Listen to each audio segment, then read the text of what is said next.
Hello, everyone, and welcome to a super special episode of Too Stupid to Live, a podcast about romance novels, usually $5 and under.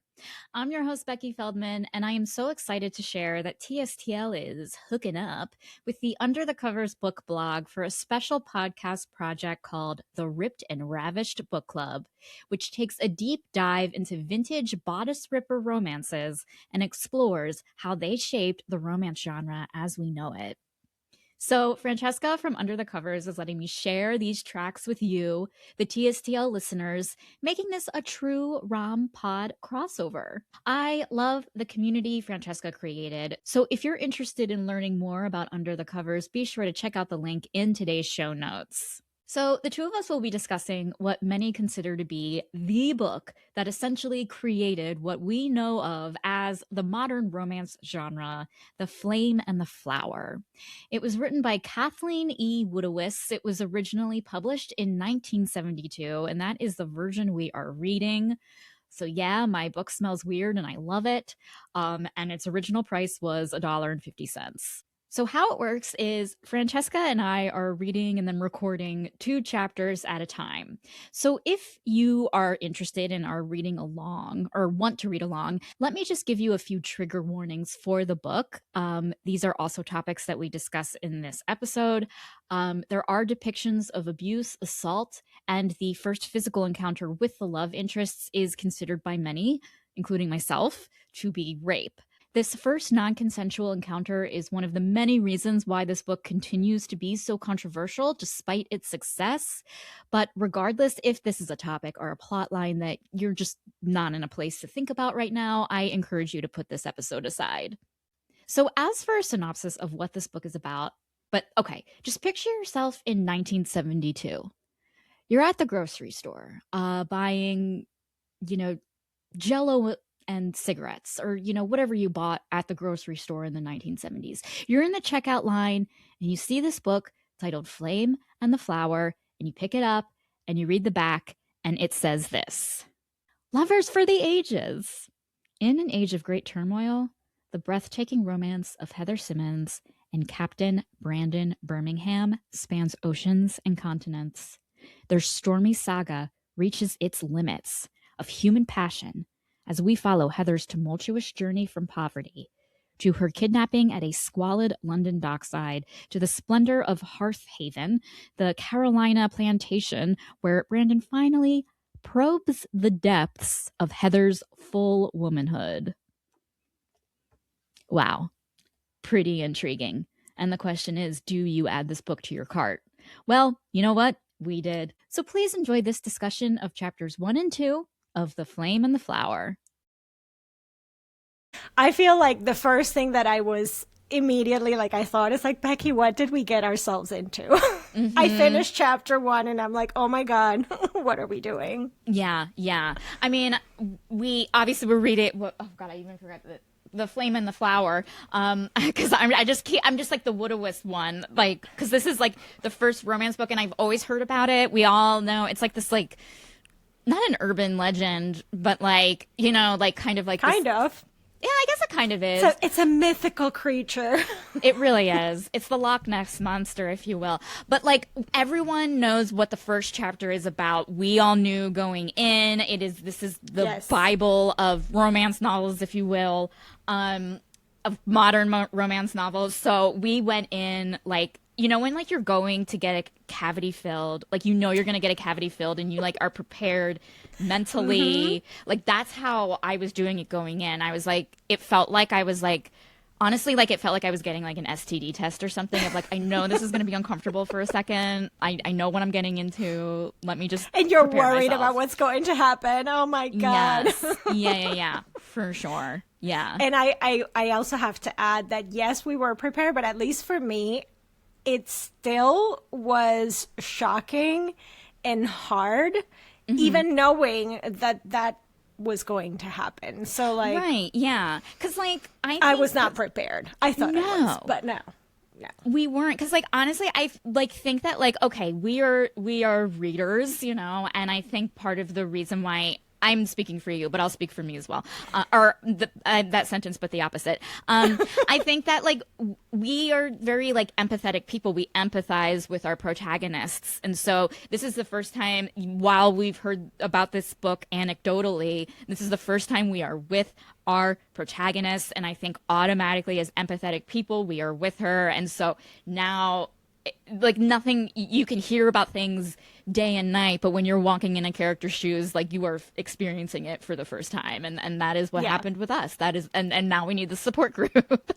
We do need a support group. Oh my God, I felt like I finished, especially chapter 1 is where like you're thrown into this mess of everything that is the heroine's life, and I feel like for me it started even before we get to what everybody knows about, which is obviously the rape, but it started before because she was being treated so horribly by her family, by her aunt, mainly aunt. I mean, the uncle was just there, but I feel like either, but you know, the aunt was terrible. Yeah, she and was. she was already experiencing like the worst that could be. And I feel like one of the things that when she's given this opportunity to go to London, you're seeing her excitement and like.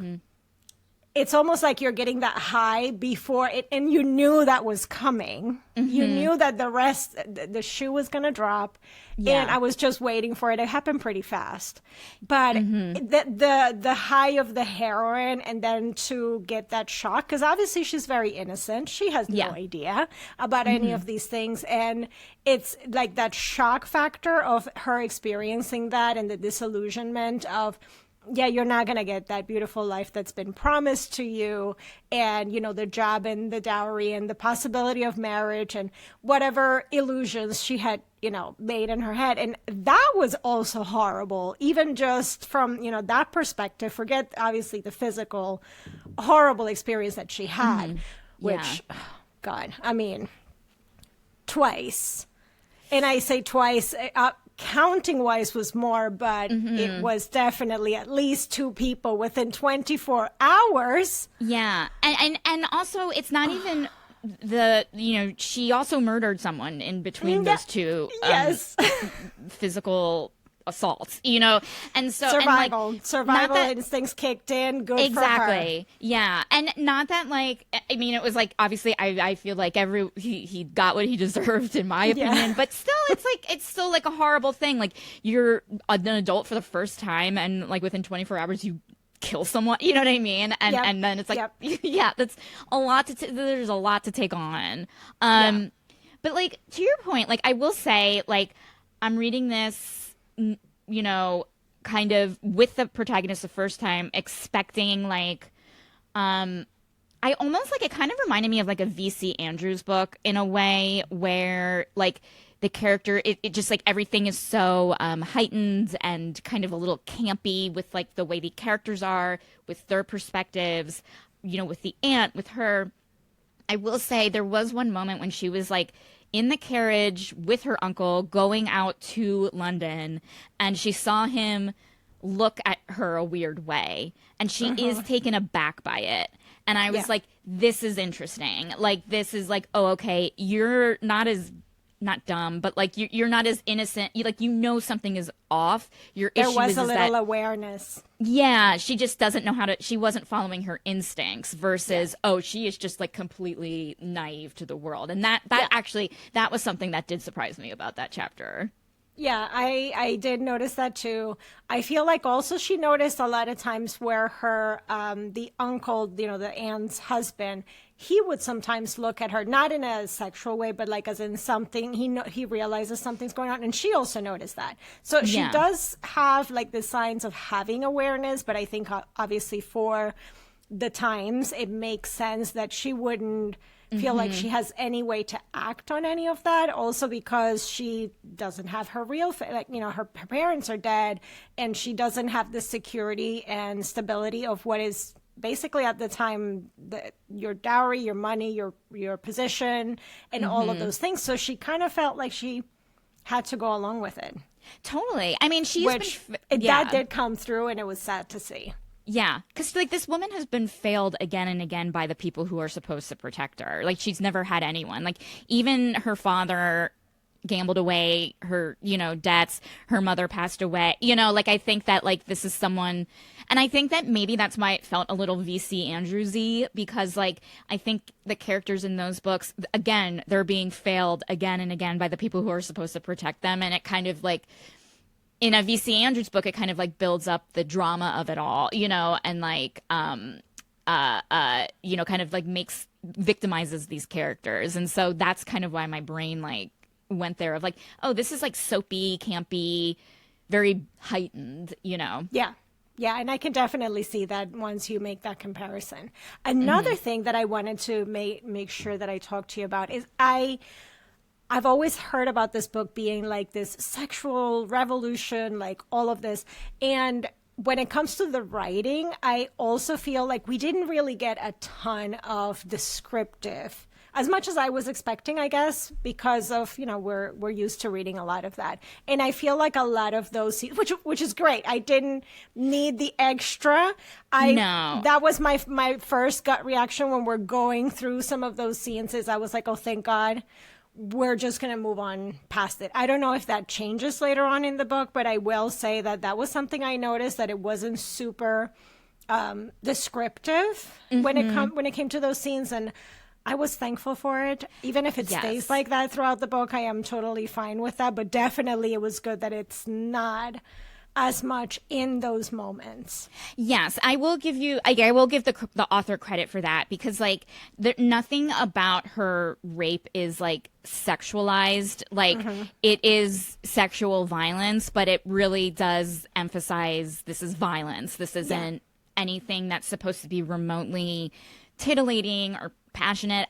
So it really like, because it's interesting, because I'm kind of like, okay, you read this and it's like, at the time, like, what did people think of this violent act of rape? How was it? What's the context of it? Like, did people think it was, I don't know, like less serious than it was because it was sexual, and because it was with someone who was having sexual feelings because she's a human fucking being, like how, like this whole time I'm like, how does the author see this crime? Like I'm just like thinking that the whole chapter, and the reader because it was so popular, and that's chapter 1. Like that's how you open the book. So for it to become such a massive bestseller and birth the romance genre as we know it today, I feel like that is also important, because, and I don't know if you read the article I had shared from Jezebel. And I feel like one of the things that I did see in there is, because obviously this is the forced seduction trope, which was very popular all throughout the 70s. In the 80s, the romance writers of America, there was even some kind of a walkout about wanting that to like go away. But it was prevalent in the 70s. And I feel like there was some nuggets that I found interesting that I've never thought of it this way, where forced seduction was kind of like giving permission to women who at the time there was still the idea that you need to be a good girl and you can't have sexual desires and all of this stuff. And by removing their choice, it gives them permission to enjoy the sexual desire, because it's not like their fault. They're not being the bad girl that wants to have sex, because obviously at the time that was not good, which I never thought of it that way in the context of the times. I always would assume, and I mean, that's also growing up with a mom that was living at the times and would have not been okay with that. So I think that it's a little bit difficult for me to wrap my head around that, but I can also see how for some women that might have been the case. Totally. And like what you're describing, I think, is a very like common trope that people are into. Like I am in a bunch of different Facebook groups, and people do still love their kidnapping trope. They do request things that have dubious consent or non-consensual consent. Those, I think those feelings are there, but it's like really interesting because like I feel like we as readers came upon those kinds of tropes and those kinds of desires the long way, not in the long way, but we were like, oh, okay, we get into romance, we discover that like there's all sorts of kinks and fascinations and desires and fetishes. One of them just happens to be this, where it is a kind of a fantasy of being, forcefully seduced. And I think as a human being myself, I see the appeal of it in a consensual, sexy, empowering way.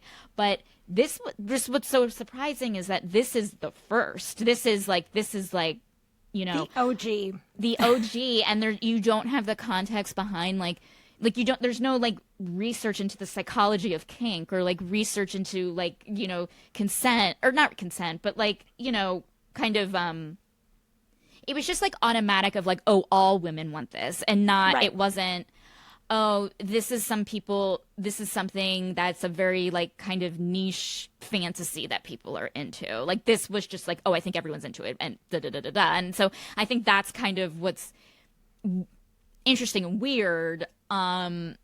But yeah, and maybe kind of confusing, and maybe why those authors walked out in the 80s. I think that it's also fascinating that as much as we see it now as this like niche thing, it was massively popular and best-selling, and like literally made the career for so many of these big authors. Right. And they all used that. So the appeal was there and the liking was there. I just find it fascinating that something like this would be sold at the grocery store at the time. No, it's so funny. Yeah, like but what's interesting is that like kind of like thinking about like other stories that were out at the time, other books, maybe even paperback books in other genres or movies. The plot line of this woman kind of getting taken in and forcefully seduced by a man, that subplot is still in a lot of other movies and books and things even now. Like, Oh, yeah. I don't know, like it kind of like reminded me, I was like, this plot line is something that we would still see in something like a Game of Thrones as a subplot Oh, yeah. line, versus like this is just the main plot line because this is a romance, and we wouldn't think anything of it, because we're just like, oh, it's brutal times, this is what the world is like, like men were like this back then, and we would just move on. And so seeing it as like the A plot line, I think is interesting. And so it is kind of like, it just kind of made me think of like, okay, we're looking at like other genres that do have a romantic subplot. Like, do we need to take into consideration consent and desire as much as romance writers do these days into other genres where there is a romance? I just feel like I spoke for like 20 minutes long. No, but I think that makes total sense, because I don't think we look at those things in any other genre. We are Yeah. only as hyper focused when it comes to romance. But like you said, Game of Thrones, nobody bats an eye at it. Right, So right. that is definitely something. Also, when I was reading this, because we'll get into the hero for a second, I don't know how we can redeem him, because as much as I did not find the experience like it was not sexualized, I don't think, but also how can he come back from that?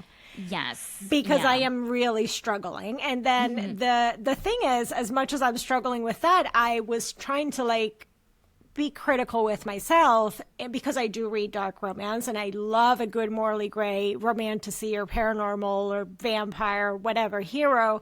And I feel like there's a lot of those things in those kind of heroes that we do like, like we do like to have like that hero where he's horrible until he starts to care, and then he's no longer that, horrible person. So it like, how is this one so different that I am having that reaction where I'm like, oh no, I could never, he can never Right. come back from that. So is it, I'm trying to question myself. We'll see how that develops throughout the book as well.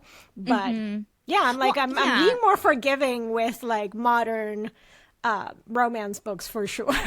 Oh, for sure. And I will say, like, things like I'm having like lately, just with my like ADHD brain and just like understanding words and trying to read the room and understand society, I'm having such a hard time figuring out like what dark romance is, what cozy romance is. Because with dark romance, which I love and I read, sometimes I'm like, oh, this was a dark romance. Because as morally gray as some of the heroes in dark romances are, they still have a respect for agency. And Yes. and so I feel safe reading it. Like, give me a Beauty and the Beast kidnapping retelling every day, and I'm like, yeah. This, he has zero respect for her agency, and for me and words, that to me is way darker. You know what I mean? Yes. Like, we were more scared to read this than we were any current day mafia romance. Do you know what I mean? Oh my we God, were yes. literally scared. Yes. I mean, I am still scared to continue on. I'm not Yes, gonna yeah. lie. But in fact, I was like, I feel like he's the granddaddy of dark romance heroes because, like, I don't think you can get darker and Yeah. more. I can't even say morally gray. That's like pitch black. Yes, because exactly. Yeah, he commits a crime. Yeah. Zero remorse while committing that crime and being like, oh, I mean, I just want you to have an orgasm to like prove Right. to himself that he was like good or whatever Yeah. because he got her to orgasm while he's raping her and she's saying she doesn't want it. Like, Yes. wild how It's wildly you know. misinformed, and you know, like, just about how what pleasure is and what violence is and what power is. Like, it's just a wildly, just grossly misinformed thing. What's funny is that I was telling you before we hit record that I listen to I always have like a book that I'm reading with my eyes and then an audiobook going while I'm like living, you know, driving, cooking, whatever. The audiobook, I was like, I need a palate cleanse.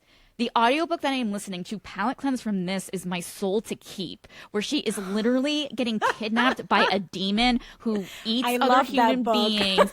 And I was like, oh my God. I was like, I just read this. I let me just have a nice smooth following this, a really sweet romance where a woman is kidnapped into hell or something. Do you know what I mean? Just I need something sweet. Oh, this one Yeah. where she is kidnapped into someone who literally wants to kill her. Like, you know, It is totally fine. That is a happening? great book. Highly I love that book. recommend. I'm really enjoying it. Yeah, it was just like one of those things that's been on my TBR list for like Yeah. a gazillion years, and I was like, this is a interesting. Well, as much as like, yeah, there's kidnapping and all of these things, but at least with that hero, you get, which is kind of like discussion with dark romance. It's a dark romance hero where you do feel safe Yeah, because he's not the type of hero that's going to do any of these horrible things to the heroine. In fact, he's most of the time there to protect her. So, like we talk about dark romance a lot of times, and we see some of these things, and some of it is because the heroine also wants those things to happen. You know, there is kind of like an exchange of consent, even if sometimes it's not necessarily as explicit in dark romance, but the understanding, I feel like it's enough there where you never feel like the heroine is not in it, you know? Right, yeah. Because, like, when I think of dark romance, and I could be completely wrong, and there are people who probably know better than me, I think of, in a dark romance, for me, it's usually about things that would typically terrify a person is actually something that turns our protagonist on. Like, it's something that our protagonist yearns for. And so sometimes, like, when I see things that I'm like, well, this isn't, like, if it's like a mafia romance, but the sex is pretty vanilla, like, I'm kind of like, this really isn't dark. You know what I mean? Yeah, Like, yeah. and not that is just my opinion. And I, you know, I'm not here to tell publishers how to categorize things, but like, I'm just like, oh, this is dark because like, these are just like two serial killers, but like their sex is like kind of normal. And so like, I don't really like, I see it as a dark comedy, but I don't see it as a dark romance. You know what I mean? Yeah. Or something like that. You know what I mean? And with this, I'm just like, this is just dark and not romantic. This is super dark. I really don't know how he can come back from here. I mean, we will see. Maybe I'm going to be surprised. I do love character growth, so Sure. he can only go up from here. Yeah. I mean, we only read chapters 1 and 2 so far. And I will say, in chapter 1, I was curious, like, was there a level of redemption? Because this is another thing I was surprised by. When I heard about this book and people would be like, oh, in The Flame of the Hour, he rapes her in chapter 1. context of what happens is she murders her uncle and she like runs off to like the wharf or the docks or, you know, wherever. And she is mistaken for a prostitute, where the Captain Brandon's like underlings or whatever, he's like, men, find me my prostitute or whatever. That again, this was just part of the times. So he mistakenly, the first time, thinks she has been hired to be here. And so there was an attempt. I'm so curious if that was like the author's attempt to be like, he didn't know. But probably, but the second time he knew. The second time he 100% knew, and it's like then you just made him even worse. You know, I mean, what he did was a crime. There is no mistaking what he did was a crime. The crime also came with he also misunderstood the context and committed a crime. It wasn't he misunderstood the context. Period. You know, he is a criminal man. He's a villain. Exactly. And I feel like also another thing that I found interesting was the author put in that she also misunderstood why she was being taken there, because she assumed that she was caught for what she had just done. Exactly. And somehow this was like, you know, she was being taken off for punishment. And I also found that was interesting because I feel like that didn't necessarily add anything to that scene. Like she could have just been checked out because of all the trauma she just went through, which is totally understandable. Like you didn't have to like put this image of her thinking that that's why she was more complacent and going along with it, you know, more docile, I guess, the first time that it happened. Because I feel like it would have been understandable enough after what she had just gone through. Exactly, yeah. She wouldn't have had the mental capacity, because like it just also happened in such fast progression that I don't think that was necessary, and it just made it seem like another thing that she was trying to justify why they found themselves in this situation, which it was like like it was an identity. It was like, let's take a false identity romance or a mistaken identity romance and make it the least fun. You know what I mean? And like just take all the fun of the trope out of it. And so that's what makes me so curious about like, oh, what was the context at the time? Like when people were reading this for the first time in 1972, like I guess I just wish I could time travel. Yes, that's my point. And just like see what people think of like, oh, this is like, how much did it affect them with what little we knew or realized then that we do now? Yeah, for sure. I think that is the most fascinating thing of reading these kind of stories, is the fact that how were they justified or received, or I don't know, I guess not explained away, but kind of. Yeah. Or enjoyed. I mean, obviously they were enjoyed, because for them to be so massively successful, they were enjoyed. So yeah, and it still is like, you know, I'll get recommendations every now and then for these like kind of kidnapping romance, kidnapping erotica is still very prevalent, very popular. Yes, and especially in alien romance. Especially, I mean, like, how can you? I mean, you need an alien to it's not kidnapping if there's no aliens, but that's just my of an opinion. But you know what's interesting is that in chapter 2, he makes his reappearance. She discovers that she's pregnant with his child. They have to find him and force him to marry her. The marriage doesn't happen in chapter 2, but they try. I'm like, there's an attempt at redemption, and it's a failed attempt for me. Failed completely. At least up to chapter 2 was complete. Yeah, like failure.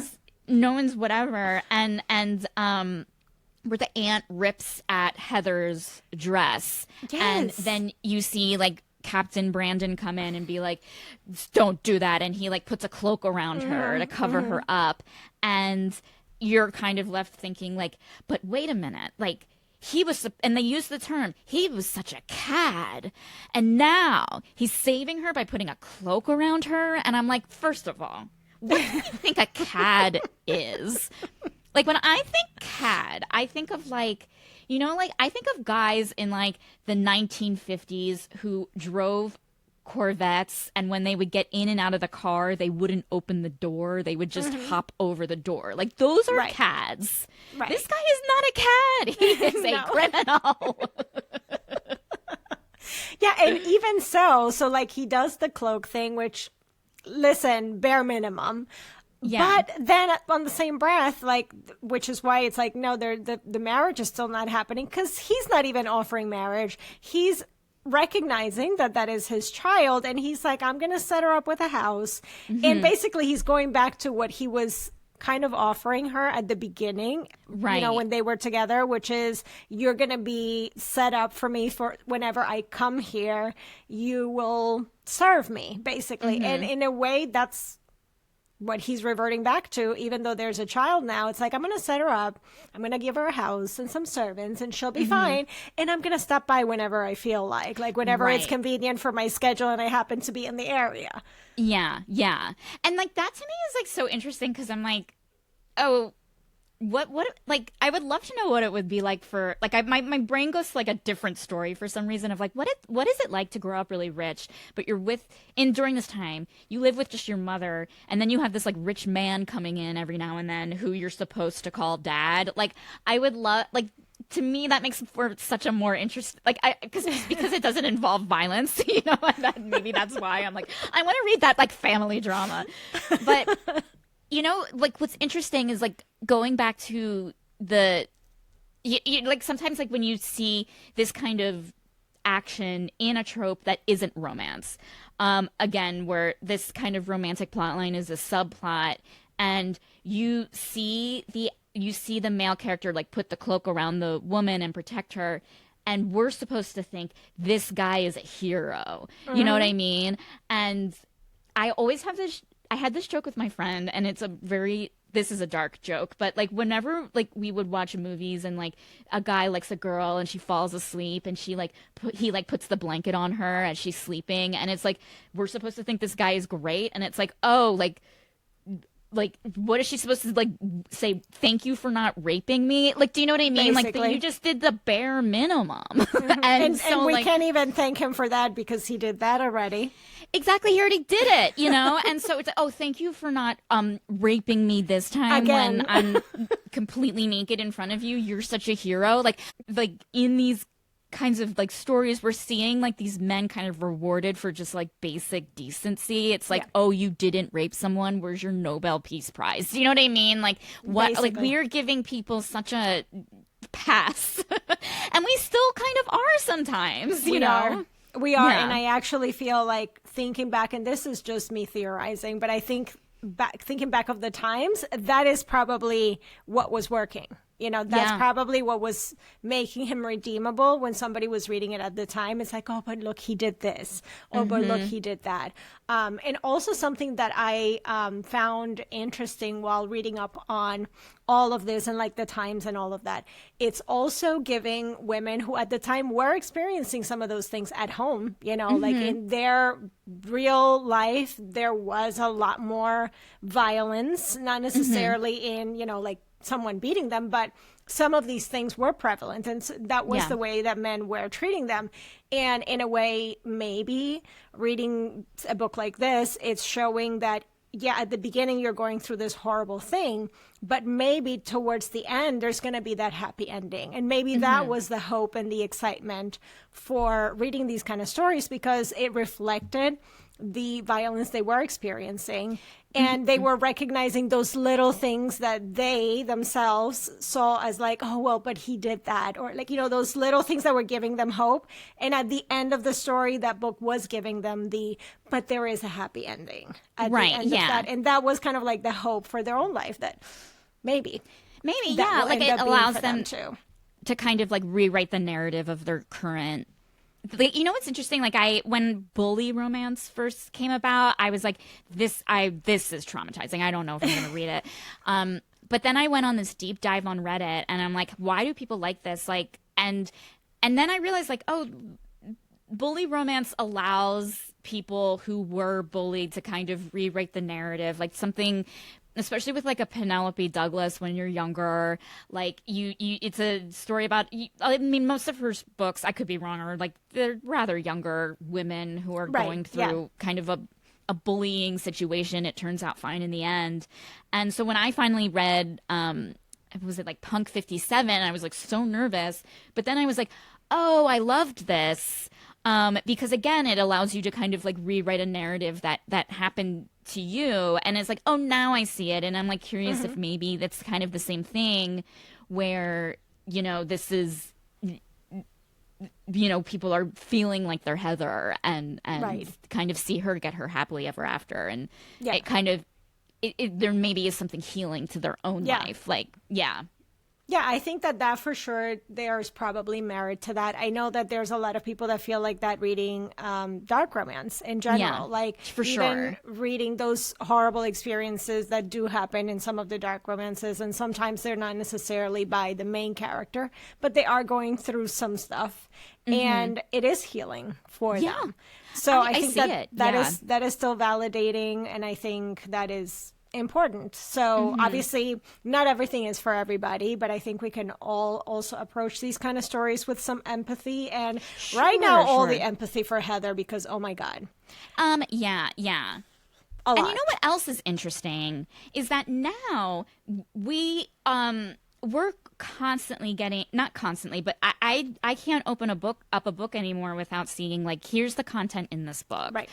And to not have that here, like there's no content warning. I think that's also, I'm like curious if that kind of like added to the alarm of it all, of just like, even though like there's something different from having an author give you a content warning versus having someone who, oh, I read this, by the way, rape is in it. You know what I Right. mean? Like there's something like when an author gives you a content warning, there's a level of like trust. There's a contract, with the reader of like, just so you know, this is in here, blah, blah, blah, versus like, oh, I'm going to write a book. Hopefully it gets published. It is blah, blah, blah. I read this years ago. And then like someone who is like teaching you about romance is telling you, oh, this book actually had rape in it, and it's like, that's different. That's way different than the author acknowledging kind of the actions of the characters. Yeah, and I mean, I guess we'll never really truly know what was the understanding of the time for that. But I did read a little bit up on Kathleen E. Woodiwiz, and she just sounded like this sweet little lady, at home, like it just like the writing. most. Yeah, I mean, like the Yeah. things that she was writing it's fascinating to me how something so dark can come from something so normal. Like her life was just very normal. Totally. And I also like think that like it's almost like it's fascinating that this book does exist versus like it's more fascinating about the existence of the book than the story of the book. You know what I mean? Yeah. Of just like reading the article that you sent, like how it came about, how it was kind of like suddenly like this book just landed on a publisher's desk, and then all of a sudden like other random manuscripts were landing on publishers' desks that were very similar in the depiction of women's sexuality, and how it was like people were yearning for this, and almost like simultaneously and not even knowing, you know what I mean? Right. There's like kind of like the connection there.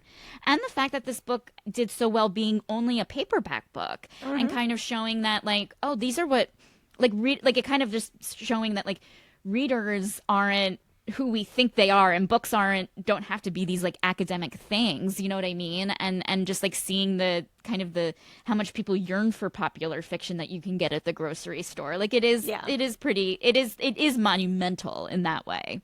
It is. I mean, from the distribution to how it opened up the view of women and what they wanted to consume, because obviously this was mainly women writing it, consuming it, reading it. And I also feel like it's probably it coincided very well why all those manuscripts were coming at the same time with feminism, women liberation in the 70s, and that was what they were feeling, what they wanted, and that's how they were expressing it, because sexuality was a big part of that as well. Yeah, because like I could be wrong, but I think I forget when the ERA kind of votes was happening. I guess it was like 1969 or something, or around then, you know, where like our politics, you have like kind of these like movements, and at the same time you also have like, you know, this book coming out, and I think that's still very much the case. Like, you know, when I ask guests to be on my show and they're not romance readers, there are times where, you know, I will say, like, is there something you're interested in? And they're like, as long as it's feminist. And like, that's because that's their understanding of like, oh, if it's a romance, if it's about like a woman finding a man, if it's this heteronormative thing, then it's not feminist. And so like, it is interesting because I feel like romance is the most feminist genre there is, you know? In general, like, yes, absolutely. Yeah. And I remember, I feel like I might even like, because we're all in a group chat, and I was like, okay, what's a like, if someone's like romances and feminist, what's the first book you recommend? And I'm like, because like, for me, it's all of them, you know, but. It is. Like, I would struggle with that because inherently the genre as a whole is feminist. Like, that's what it's all about, because even something like this, which obviously if somebody picks this up right now, they're going to say this is not feminist at all. Right. Yeah. But at the time it was, because it was all about that, you know, sexual liberation and all of these things. I'm sure we'll get more into that as the book goes on. But just from what I know of the book, these were not things that were even considered to be put on print or even talked about. And the fact that they were being talked about, maybe we don't think right now that it's enough, or it might be problematic how they're being talked about, but that was how they were starting to talk about it, which is still feminist. Absolutely. And you know what? It kind of just like, and not to bring in heated rivalry into the conversation, I have a real we always problem. Need to bring heated rivalry I into know. the I have like a real problem, but like, you know, people are like, why are so many women into heated rivalry? And because it came from a genre that came from women. Like, what? Like, why are people like? I feel like there's I don't know. I love my male friends who don't read romance. They're great.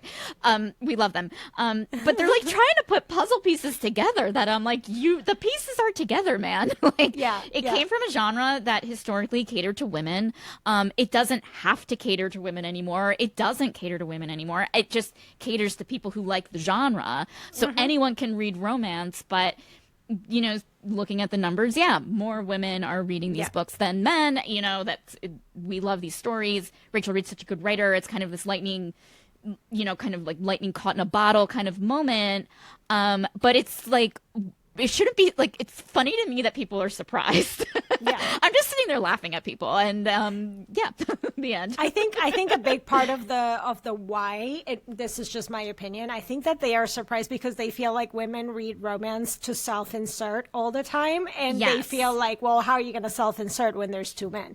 I don't personally read like that, so I can understand their argument, but I kind of feel like that's where they're coming from, because if that's how they see women reading romance, it's the fact that they're doing it so they can see themselves having these experiences that they normally don't have. And maybe this is coming from how men consume porn. They see themselves as that, and that is probably how they think of women consuming romance novels. And that's why they can't make the connection. Yeah. Because like we should be consuming these books as they consume their videos. Exactly. Yeah. Which is why there's like it's so interesting, because like I feel like I've tried so hard to in my life to kind of like defend my romance reading by making like a 1-to-1 of like, well, it's like when guys like this or when girls like this. But the truth is, there are books that I've read to self-insert. There are books I've read to escape. There are books I've read to personally, I love the structure of a romance. Like I read it for the plot structure, mostly. And but you know, like every book is different, and every book kind of makes you feel different things. And sometimes you're reading a book for the structure, and then you realize, oh, this is hot. I'm going to bank this for a fantasy later on when I'm alone. Or you're like, oh, this made me cry. Like, or, oh, I really loved being in this world. You know, like these are books, and it's not just, and versus porn where like, you know, we know what it's for. But then again, there are films being made that do cross the line between like erotic and taboo and things like that I think that's where these books lie sometimes. They can lie. Depends on the reader. But yeah, like I just think that like we're all like, so my thing is when I try to explain it, I feel like I equate reading a romance novel to like men watching sports, you know? Like That's a good analogy. yeah, because like for me, again, I like structure. Like sports are all about structure. Like a romance novel is there's going to be a beginning, middle, and a happy ending. You know the characters are going to learn, they're going to grow. You have your tropes. In sports, the tropes are just what sport it is. Like you're gonna use hockey sticks when you watch hockey. Like or like they're gonna in baseball, they're gonna try and hit the ball with the bat. Like that's the same Yeah. thing as a trope. And like so but that doesn't mean that going to a game or watching a game or whatever you're going to watch isn't the most exciting thing in the world. Because in 2 weeks from now, when it's the Super Bowl, you're all going to act like idiots watching your favorite game. You know what I mean? Like you're going to be tweeting about, yeah, like it's the same thing. You know, like that's what picking up for me. What picking up a romance novel is I know what's going to. I know the structure of it all because I love the genre, I love the trope, but I don't know how it's going to happen, and I am so excited to find out. Yeah, I think that's a perfect analogy. Like even going back to the sports, like, and I'm not good with sports terms. Me but neither. Like, yeah, I don't know say anything. there's some kind of like a triple something. I know there is something like that in hockey. Those kind of like known plays, like okay, Yeah. the hitting a home run. You may not get a home run in every game, but you know when you do, that is a trope. Like that game Exactly. had a home run. Those are tropes, and it's like Yeah. and you know we don't know how, like in a game, in a sports game, I again, the teams are either the team you want is gonna win, it's gonna lose, it's gonna tie and go into more games. That's how it's gonna end. No one's gonna suddenly start playing the cello, you know, on Yeah. the field. Like that's nuts. And like so when I think so that's when people are like, well, romance is so like, you know, like predictable. And I'm like, what are you talking about? Like this is it's a genre. It's a publishing it's a form of storytelling. Like that's like, you know, saying like, oh, that's like someone buying a book of poetry and then suddenly they're reading like someone's memoir or a nonfiction kind of biography or something. Like that's not, it's in the wrong section. Yeah. These are just sections of a bookstore. Exactly. I mean, the same thing can be said for thrillers. Like, ooh, that is so predictable. Like somebody Yeah. dies, or there's a bad guy that's chasing you, and what's going to happen? And then usually you find out who that person is. You find out who's the main bad guy at the end. Or in horror, like Exactly. all genres have structure. Totally. Just And that's because how- they yeah. follow the structure, and they all have tropes, like you know, unreliable narrators and all of these things. Like all genres have that, and I really dislike how romance is the only one that gets that bad rep. You know, for like, oh well, it's you already know what's going to happen. Well, so then why are you reading a mystery? You already Yeah. know what's going to happen. Somebody's going to die, and then by the end, you will find out who that is. Right. Exactly. And usually the protagonist still makes it out alive. Yeah. It's like, you know, they're kind of the same thing. Like, it's funny when it's like, oh, you always know what's going to happen, and then they pick up a Bosch novel. You know what I mean? And then I'm just like, okay, come on now. Like, Or and then even back to the sports analogy. So why Yeah. are you watching a game? You know somebody's going to win. Exactly. And And that's it's how like- it's going to end. I know. And it's also like, and you also won't shut up about this one home run that happened in like 1976. So Yes. there's a reason why, you know, like these things are sticking with you. These things are, you know, come on, you know. But again, that's just like my own thing that I need to get off my chest. Yes. Yeah.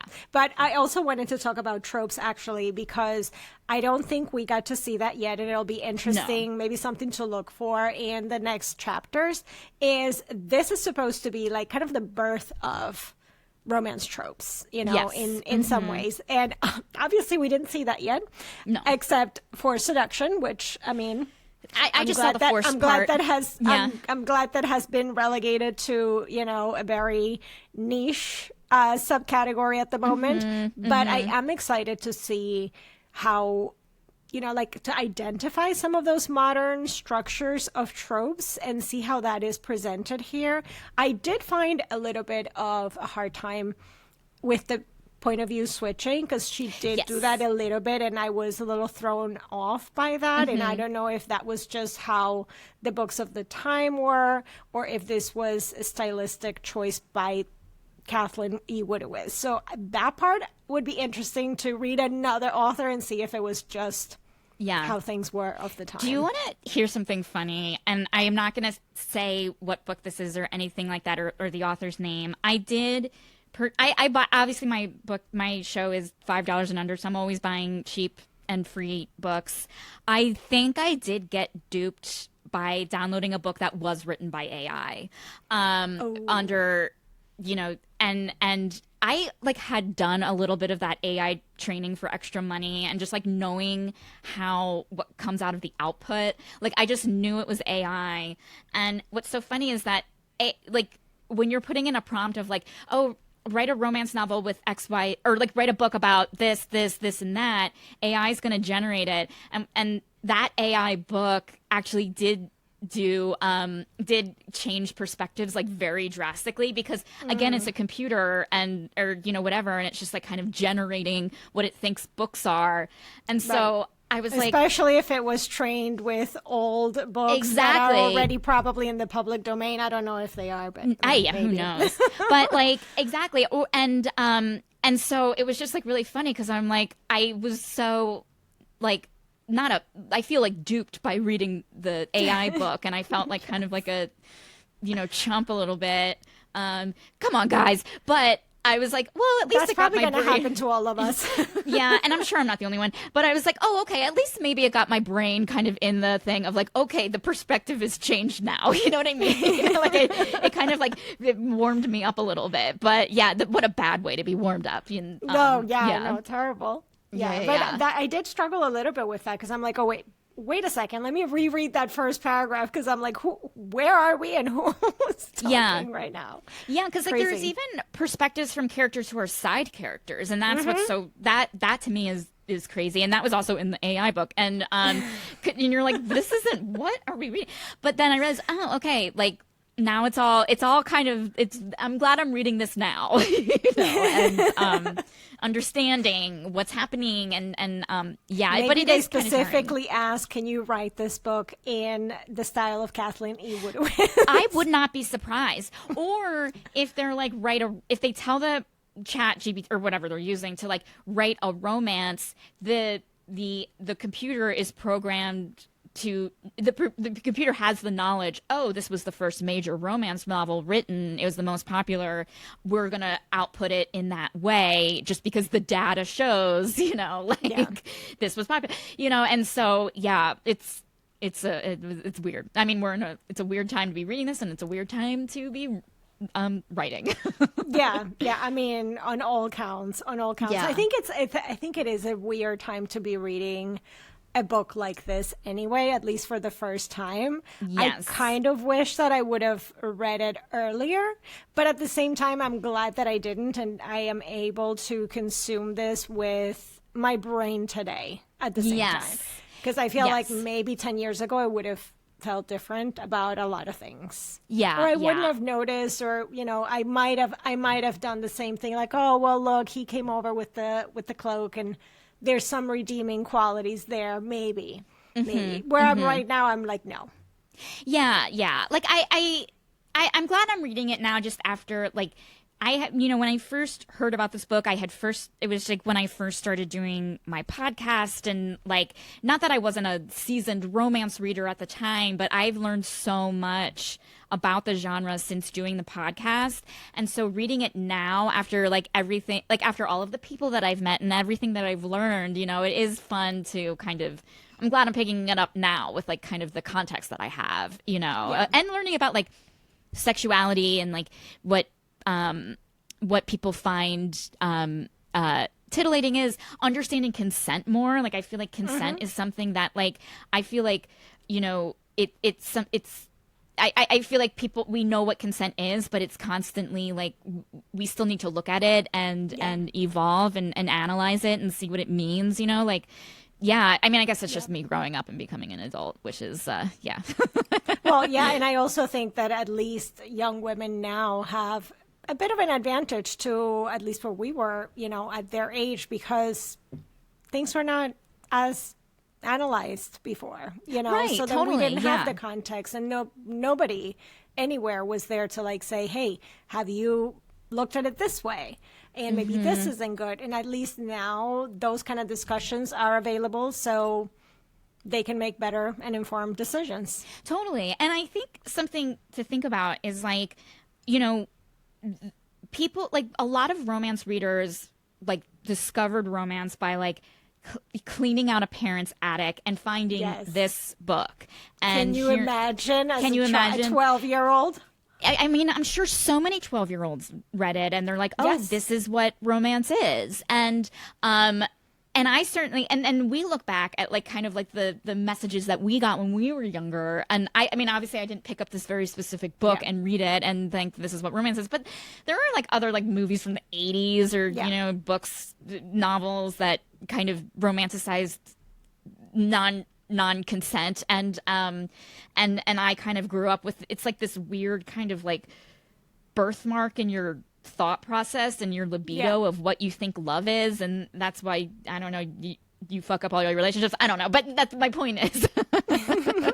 I totally see that. It's like everything's going through that filter and that lens. Yeah. Like I used to think like like people like you, like it was okay to fall in love if you were a witch and you cursed someone to love you, and I thought like that's okay. That's how true love can happen. And then you realize, oh, like I was watching this movie where that was the plot line, and then I was like, and I loved this movie growing up, and then I was watching it again like a few weeks ago, like as an adult for the first time, and I'm like, whoa, this is what I can see why I took a wrong turn. Like if that is okay. Because Yeah, again, yeah. it can go both ways. Totally. And it's just like these like weird messages. I don't know. It's like even like how a lot of us were like attracted to the Beast when in Beauty and the Beast, and now we're all into monster romance now, you know, Yeah. or It left a mark. It it left a definitely mark. did. Yeah. And like it's funny, like I was talking about this with a guy who like watched a lot of cartoons growing up, and he was talking about like his crush on a cartoon female animal that he had growing up that still kind of like, obviously he didn't marry a human chicken or anything, but like, you know what I mean? But like he just like still is That'd like, be hard to do. It'd be very hard to do, but he's still like kind of like when he thinks of that character, will think of like, oh, when I was a kid, I blah blah blah, like I thought she was so sexy and da da da, and it's like, oh, I think that when I think of the Beast now, like it's like Yeah. you go back to the kid, if he's so protective and can kill you, but he won't, and like, Well, and if you think about it, a lot of those cartoons with animals or whatever monsters, obviously not necessarily the Beast, but some other cartoons, they were sexualized in Yeah. a lot of like how they were drawn and etc. Like the outfits, like some of these things. I'm like, that is probably not good for children, but no, yeah. here we are. Like, Here we are, and it's like gonna happen, and like like we could even been watching this before we were old, and like kids are gonna see something sure. they're not supposed to Yeah. see. It's like a part of childhood, and it's gonna make Yeah. a mark and whatever. But like I always think about like what the meeting was like when they were designing Jessica Rabbit, of just like, was it just like a Right. bunch of men in a room being like, here's like giving feedback on like different designs sure. of her, and it's like it icks me out so yeah, much. yeah. Now, just that picture, I can see it. Like Yeah. the whole boardroom. Like, oh yeah, oh no, Yeah. we did not need that visual. No. But yeah, so I think it'll be interesting going forward. But in and of itself, I think it's fascinating, the legacy of the book, just because, Agreed. yes, it is groundbreaking, and the doors that open for a lot of women is amazing. Somehow I can't wrap my brain around that yet. Mm-hmm. Maybe that will change. I don't know. Or maybe we do need the context of, somebody that lived it to tell us, like, this is why, and please explain to me how that is. But I think that, for the genre, this was foundational. Yeah, I agree. And honestly, like, overall, like, I was invested, like Yeah. I was horrified, but I was invested. And like it's not written in a boring way, you know, like No. I am definitely like, I think the prose is very good, you know, like, Yeah. and I think like I'm curious, like this isn't a DNF for me. You know what I mean? Yeah. Like it's not going to be, I mean, obviously it's not because we committed to this, but like I think like in terms of my curiosity of how like the story will end, I am invested and I'm going to I finish am it. invested too. Yeah, Yeah. for sure. It's like I just want to see something good happen for Heather because my God, She deserves it. She needs a win right now. Please, please, somewhere. Yeah, and I Soon. am just curious how this guy is going to come around. I will never Yeah. like him. There's nothing he can do will ever make me like him, but I am curious as to like what's his arc going to be, you know? Yeah. So, yeah. Yeah, that will be definitely interesting because I don't see it. No. He's terrible. He's not a good guy. I mean, chapter 1 was horrible for him, and then chapter 2 was not any better. Yeah. Yeah. It was not any better. Like, it was he not didn't any like better. face the situation and be like, okay, listen, I thought about what I did and I see that this is wrong and here's how I'm going to rectify the situation and then move on from there. No. No, he is still trash. He's engaged to someone else. Yeah, he's he's engaged to still someone trash. else at this point. Like everything about him, he's like so trash. Yeah. Yes. I don't know that he's going to come out of the trash, but I'm open. I am definitely invested. I am definitely excited to keep reading. So Me we've too. got our next 2 chapters to Yes. digest. Exactly. I love that we're doing this. Like I kind of I loved being in school, and so it feels like I'm like back in English. Like read 2 chapters and then write your essay. You know, so I'm very like I'm like this is thrilling. Yeah. And it's funny because I thought, okay, well, it'll just be a 1 episode discussion, which is what I've done on the podcast, you do on the podcast. But then I was like, I have a feeling we're going to have a lot to discuss and like dive into, whereas it's going to end up being like a really long and then not in depth enough discussion. Yes. So this works out okay, I think. Yeah, I think so. Because like there'll be times where like I'll do an episode and I'm like, or an episode on a book, and like I feel like we barely scratch the surface, and then it's like, well, time's up, you know. And Yeah. then there's other ones where it's like, okay, so yeah, this is definitely one to really dig into. Yeah, because there's so much. I mean, there's the value of the book for, you know, the context of the genre, for the context of tropes and modern, you know, modern romance. And all of the mess of the actual book and, you know, ramifications with where the culture was and women's lives. And I mean, there's a lot. There's a lot to unpack. So I'm excited to continue unpacking. Me too. For I feel sure. like we're scholars. I feel like Yeah, we're so right? smart. Are we like historians or something? Like I feel like we should get our doctorates after this. Doctorate in romance history. Yes, please. Yes.